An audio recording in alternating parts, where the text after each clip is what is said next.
Hello, it's Little Falls Community Schools reaching out. We hope you're doing well at home.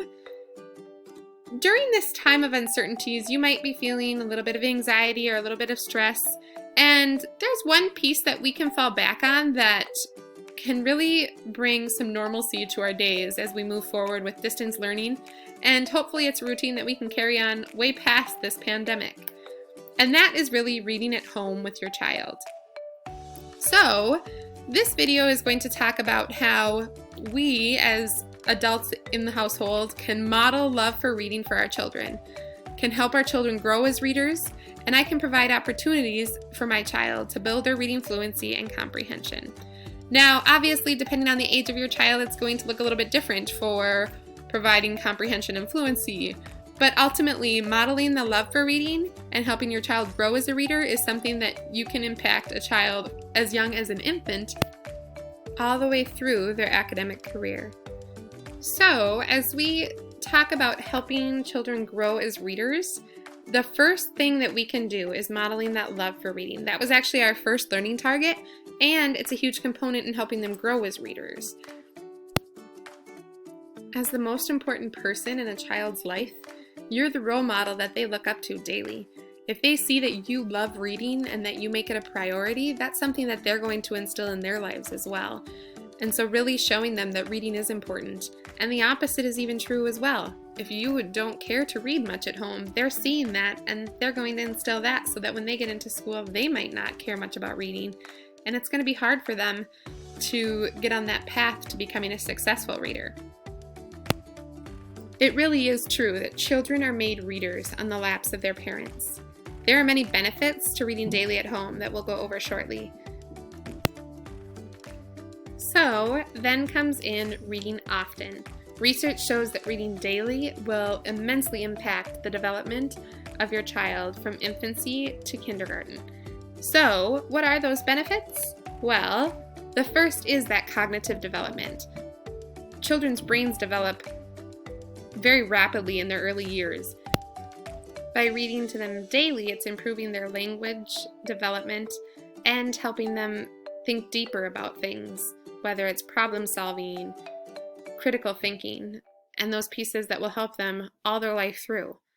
It also leads to academic success. We know, and research has shown, that if children are reading daily at home or read to daily at home, that they're more likely to be on target or far above target as they move through school.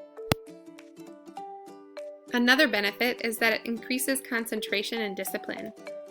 As a mother of a toddler, I know that sitting still and focusing on something for longer than a couple minutes is a challenge. And research has also shown that by sitting down and reading books with children at young ages, it's training them to become more focused and disciplined and being able to sit through and build a longer attention span, help with retention and memory.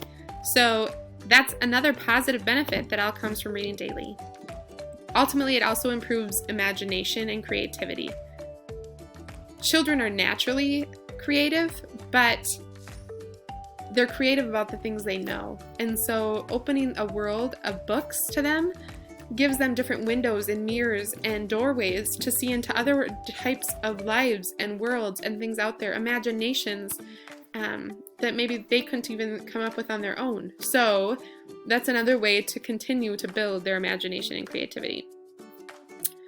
As we said earlier, children are made readers in the laps of their parents. By reading to your child daily, you're fostering a special bond between you and your child. When children are born, they talk about kangaroo care and having that skin-to-skin contact. As they continue to develop, and sitting tight next to an adult and reading a book in a loving manner is one of the best reassurances that they can get daily, to know that that's a consistent thing that they're going to have. So, again, fostering that special bond between you and your child is very important and a great benefit that comes from reading daily. And lastly, it cultivates that lifelong love of reading and turns into a lifelong love of learning as well. So by modeling and developing all of these pieces, we're able to instill in our children a love for reading that will help them flourish all their life through. Here's a little infographic that talks about the benefit of reading 20 minutes a day versus 5 minutes a day or 1 minute a day. So a student who reads 20 minutes a day will then in a school year read 3,600 minutes versus only 5 minutes a day, which then cuts it down to 900 minutes. And 1 minute a day would be down to 180 minutes. So as we talk about language development and vocabulary, that gives a student almost 2 million words in a year if they are read to 20 minutes a day at home or at school. By only 5 minutes a day, that cuts it down to a little over 250,000. And then only 8,000 for the child who gets read to 1 minute a day. So that also links, as we talked about, to academic success. Those children who are read to 20 minutes a day score in the 90th percentile ranked against their peers. It then gets cut down to 50th percentile and 10th percentile the less they're read to.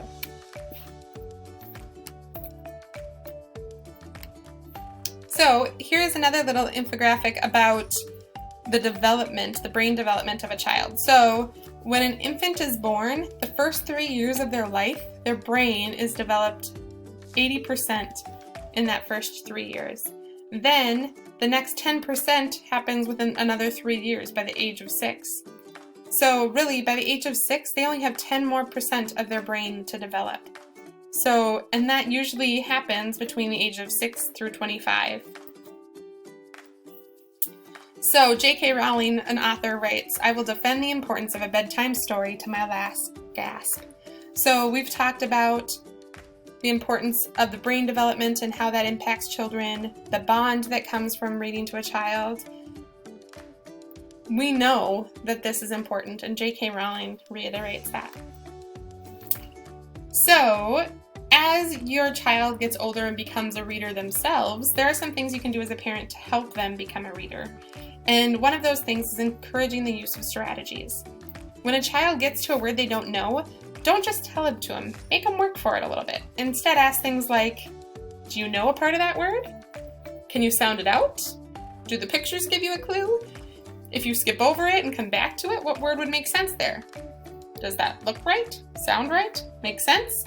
All of those are questions that you can ask to help them become a reader that challenges and tackles words that maybe they don't know. Because ultimately, we're not going to be sitting next to them every time they're reading, and we want them to be able to become independent readers, so we need to foster that as well. Also, we want to increase comprehension, and we're doing that all the way from infancy when we're reading to them daily, but there's some different things that we can do as well. So that reading daily, but identifying a purpose for the reading. As they're getting a little bit older, talk about, why would we read this story? Is it for enjoyment? Are we looking to learn something? Preview the text, look through it, and kind of look at the pictures. Maybe make a prediction about what you think will happen in the book based on the title and what pictures you've looked at. Make connections. Does this remind you of something that's happened in your life? Does it remind you of a book you've read?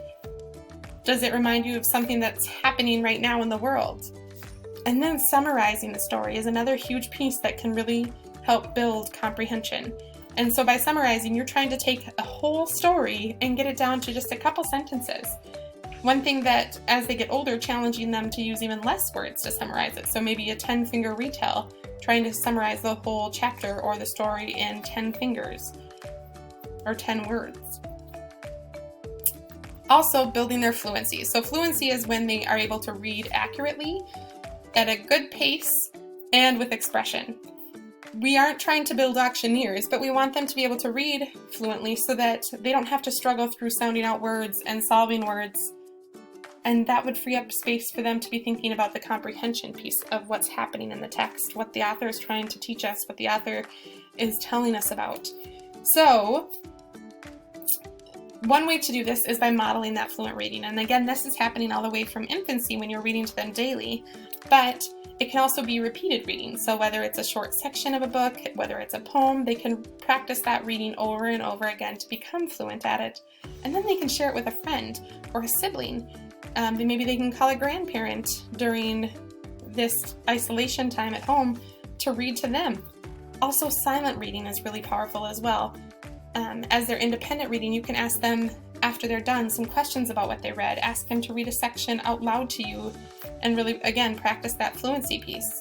And really help them find books that they're interested in, because we want to build fluent readers.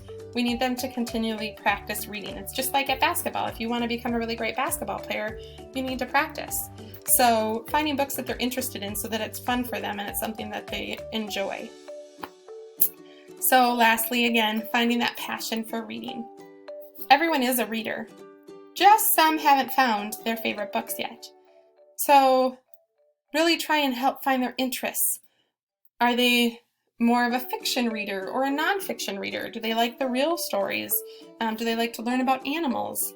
What's their favorite author? Do they like authors that make you laugh a little bit more? Or is there a book series that they're really into? Are there certain genres? Maybe they really like fantasy or realistic fiction. So finding out more about what they're interested in can really help build that reader as well. So there are many little ways to enlarge your child's world. Love of books is the best of all. And that comes from Jacqueline Kennedy. So again, we're here to help you in any way we can. We hope that this distance learning and beyond can really help your child grow as a reader as well. And we're a dedicated partner here for you and your child in your child's education. So please let us know if you have questions, and it's a great day to read a book.